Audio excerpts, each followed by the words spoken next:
In today's YouTube masterclass, I'm going to show you how you can spy on everything your competitors are doing online.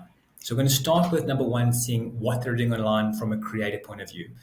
From a paid ads perspective, where they're running Google ads, Facebook ads, TikTok ads, I'm going to show you how you can discover all of this. And once you know what they're running, I'm going to show you how you can analyze every part of their creative so you can see what's working for them. You can see what inspiration you can get from that and so on. Second thing I'm going to do is I'm going to show you from a traffic perspective and a spend perspective how much they're actually spending online on each channel. So you can see, are you under them? Are you over them? Are you spending maybe too much on a different channel? So we're going to deep dive there. And lastly, and particularly for e-commerce stores, and probably most interestingly, I'm going to show you through AI how you can actually discover how much they're actually making online. So how much money their e-commerce stores make online.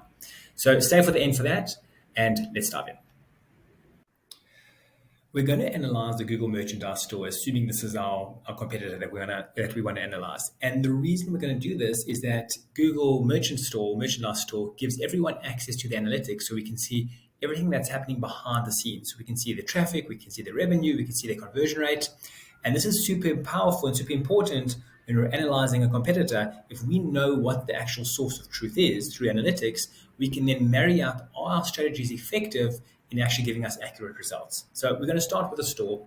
If anyone's not familiar with the store, it's pretty much Google's store to sell their merchandise. They sell everything from t-shirts to hats to little Lego sets and so on and so on. And we're going to first start with understanding what are they running online, number one. And number two, from a creative perspective and a paid creative perspective, what do the ads look like? So let's jump in. We're going to use 3 totally free tools to understand from a creative point of view what they're running online. So let's jump in. Now, the first tool we're going to use is Google Ads Transparency Center. And again, this is available for every brand. You can put your competitors' sites in there. You can put your own URL in there, and you'll see exactly what it spits out. But it essentially scrapes the web from a Google perspective and shows you exactly what's happening online at the moment on Google Ads. So all you need to do, you're going to jump into adstransparency.google.com. You're going to scroll down. You're going to actually submit the URL. I've already done it here. You're going to then show the areas that you want to analyze the results. So if I change this to South Africa or Canada or US, it's going to give me different results. But I put everywhere just to see the whole collective set of creative. And then I can browse down and scroll down and see every bit of creative they're running, from shopping ads to search ads to display ads and so on and so on. I can also get an understanding of how much creative they're running, which is really important if you're analyzing a big e-commerce store, to see all the types of mediums they're running on Google Ads. So again, whether it's shopping, whether it's display, whether it's search. Also from a creative point of view, what do the ads look like? And do they look different to mine? Do I feel they look better to mine? And so on and so on. And this gives us a great understanding of that. Once I've analyzed Google, again, I can do the exact same process for all the other paid medias. You can do this. There's a LinkedIn Ads Transparency Center, a TikTok Ads Transparency Center, and a Meta Ads Transparency Center. So let's jump to Meta. Now, it's a great example, this one, for Meta, because, again, it shows us if we're trying to analyze a competitor in any one of these platforms and there isn't actually, there aren't running paid ads, it will tell us as well. So we're going to actually start like this. We're going to say Google Merchandise Center, and we'll see if it comes up. And I can see as I'm typing, it's going to show me if there's an advertiser that matches my search query. And I can see there's something similar. There's Google Merchant Expert, there's Google Merchant Center Experts, but there's not the Google Merchandise Center. And what that tells me is that they're actually not running any Facebook ads online. They may have historically run Facebook ads, but today they're not running Facebook ads. So this tool alone, gives us a lot of good insights and a lot of good understanding in terms of what platforms at least my competitors are running. Separate to that, if, again, they were running ads online, again, I'm just going to leave it as Google selection. I'm going to just put Google's Facebook page in here to understand what I can see from that. And again, Facebook will give us the whole summary of what ads are running online for Google itself. Again, this isn't the Merchant Center. I'm just showing this to you to give you an understanding what it would show you should your competitor be running ads online. And again, I can see how much creative they're running, what percentage is video, what percentage is static, what percentage is carousel, and so on and so on.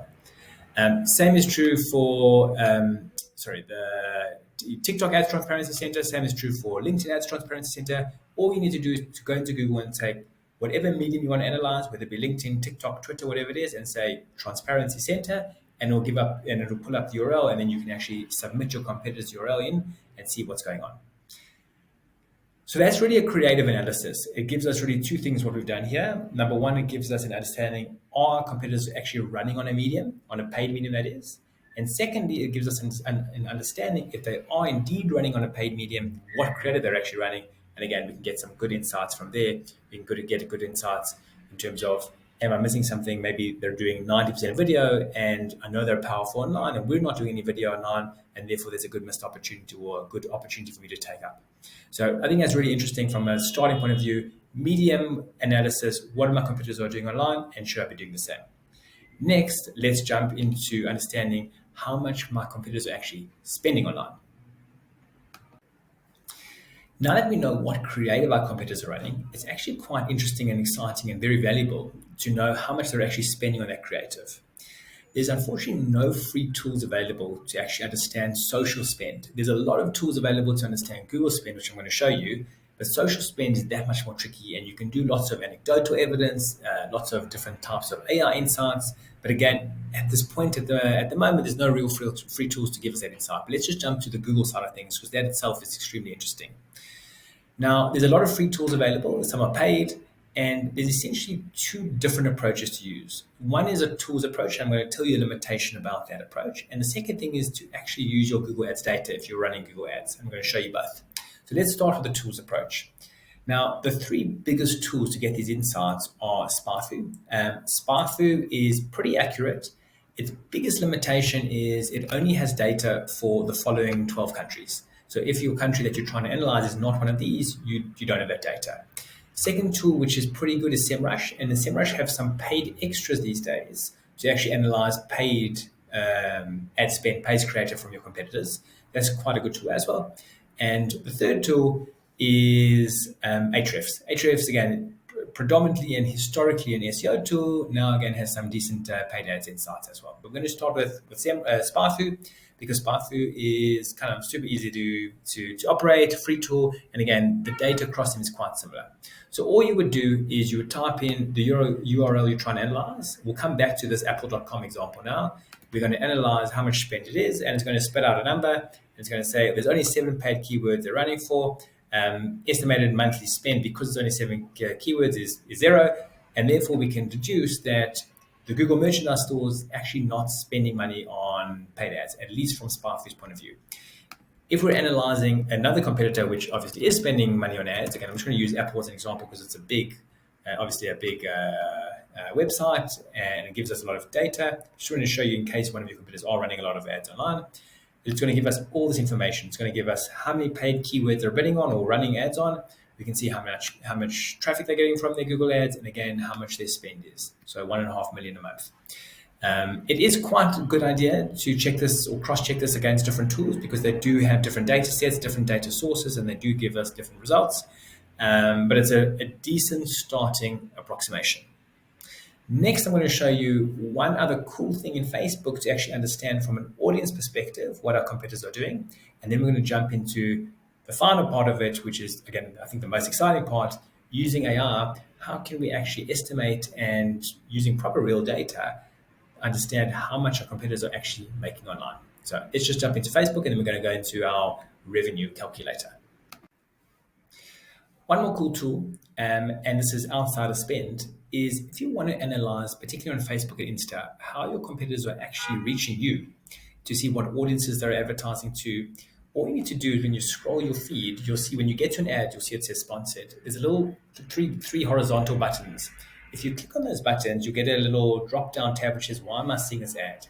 When you actually click on that, it's going to give you the details or the audiences that you're part of. So it might say something like this, that it wants to reach people interested in Facebook for Business, meaning that they're actually using an interest group on Facebook, which is Facebook for Business as an interest group. Or it might say something like they want to reach people similar to their audience or similar to their customers, which means they're using a lookalike audience.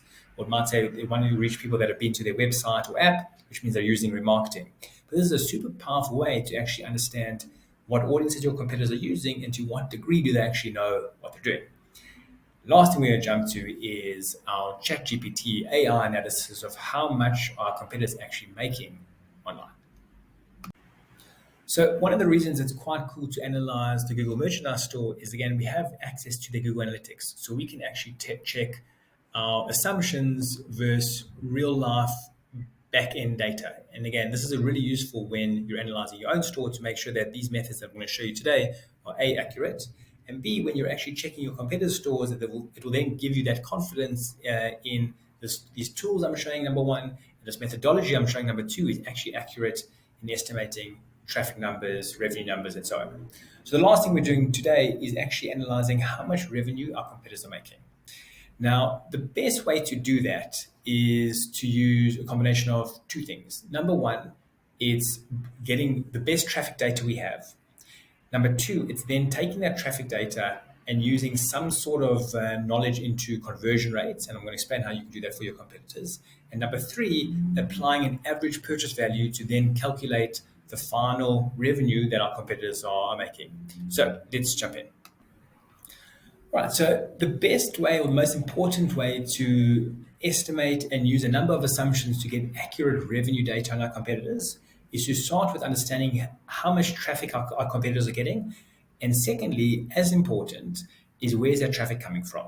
So the best tool around today is SimilarWeb. And SimilarWeb essentially, again, it's a free tool, allows you to actually submit any URL in. So in this case, I've submitted shop.merch.google, which is the URL we're checking. Again, you would submit your competitor's URL in here. And what it does from there, it spits out two things. It gives us traffic data. So I can see in the last 3 months, there's been 170,000 users. So call it about 40,000 users a month, more or less. And if I scroll down a little bit further, it gives me the breakdown of that data. So I can see how much comes from direct, email, referrals, social, organic, paid search, and display ads. And I'll explain in a second why this is important. One more metric and dimension it gives us, which is quite important, is of the organic traffic, how much of it is branded and how much of it is non-branded. So branded traffic essentially means how many people are actually typing Google merchandise store. Again, we can see on the right here what that actually what they categorize as branded and so on. And why it's important, just to stop on there, to distinguish between branded versus non-branded organic search is that they convert extremely differently, as you can imagine. Branded search is almost akin to direct search, meaning that the user knows what they're looking for. So if your competitor's store is called X and someone types into Google X, there's a huge chance they have some affinity to the brand, they're knowledgeable about the brand, they know about it, and they're coming specifically for it. It's usually not their first time either, they're coming to that store. And so it's important to distinguish between how much of the organic search is actually branded search and how much of it is non-branded search when we get to our conversion rate calculation. So once we know our traffic data, what we're then going to do is we're going to say that each bit of traffic data or each type of traffic converts very differently.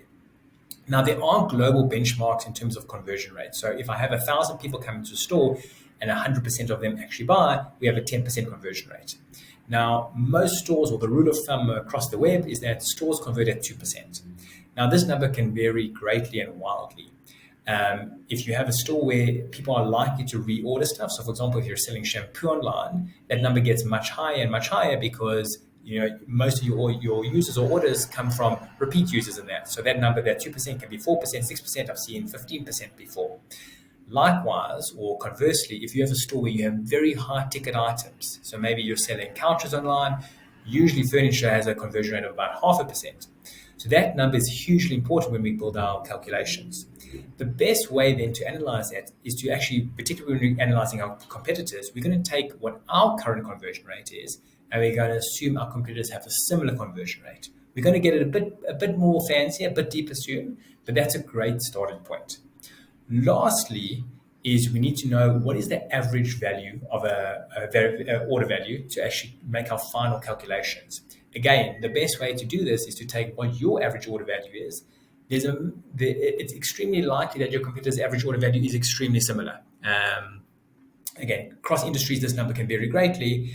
If we have no idea, so if we may be new to an industry and we have no idea what an average order value is, we can actually use the next tool I'm going to show you now, ChatGPT, to actually give us fairly decent, accurate numbers. But barring that, the best way to do it is actually to take your own average order value and apply that to competitors. Now, let's jump to ChatGPT, and we're going to use, I call the power prompt. The power prompt is really a prompt that we developed, which actually tells us what, in one sentence or in one prompt, ChatGPT, go and do this analysis, how much revenue our competitors are making. It does require some manual input, which is why we started with SimilarWeb, but we're going to go step by step. So this is the magical prompt. And the magical prompt is, please calculate the revenue for store X. Again, in this case, it's the Google Merchandise Store. We can do our competitors in here. That doesn't matter. And we say, use the following traffic numbers. And these traffic numbers we're going to actually get from our similar web analysis. So we're going to go to the top. We're going to say 170,000 people, which is about 40,000 users a month. We're then going to take the percentage of the breakdown of each of those traffic sources. So we're going to say the traffic split as follows: direct 49%, referrals 21%, and so on and so on. And again, we're getting this directly from SimilarWeb traffic data. I'm going to show you afterwards what happens if you don't do it from SimilarWeb. If you ask ChatGPT to do its own thing, it just goes on its own wild guesses, which are absolutely not accurate. So we're going to actually take this data, we're going to sub it into this magic prompt. And what we're going to do then, we're going to actually tell it what the conversion rate should be per channel. So we're going to say that direct traffic converts at X percent, referrals convert at a different percent, and this is based on all the data we have across different clients that we serve, and different clients obviously convert differently. And we've seen, so for example, the average conversion rate in this particular store is 2%, but we want to say double paid search conversion rate because paid search converts that much better. And we want to say half social traffic conversion rate because social traffic converts that much worse. And then the last part, which is the kicker, which is also an important part, is please also double conversion rate for only branded organic search. So when we sub this detail into ChatGPT, it's important that we actually have this prompt to tell it how to deal with this traffic differently.